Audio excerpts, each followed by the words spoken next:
जनता party की केंद्र सरकार नरेंद्र मोदी जी की सरकार की नाकामयाबी को छुपाने के लिए पिछले 6 महीने से लगातार देश की स्थिति में है।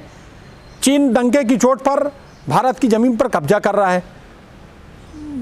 दोनों सदनों में, लोकसभा और राज्यसभा में किसानों के अहित करने के लिए ऐसे अधिनियम बनाए गए, बहुमत के दादागिरी दिखाकर ऐसे अधिनियम को पास किया गया जिससे किसान खेत में नहीं अब सड़क पर आंदोलन कर रहा है।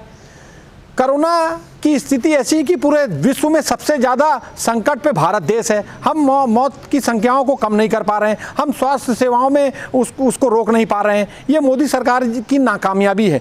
बेरोजगारों की संख्या करोड़ों की संख्या में बढ़ रही है।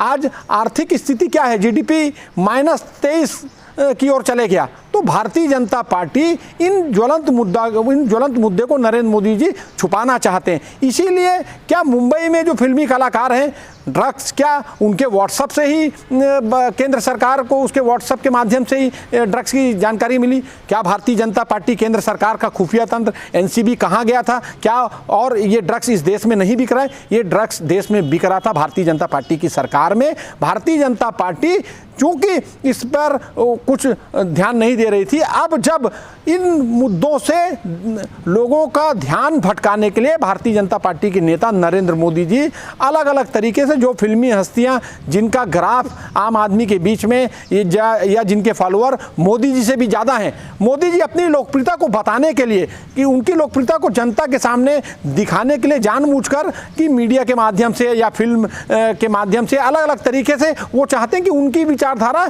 या उनको ही लोग देखें।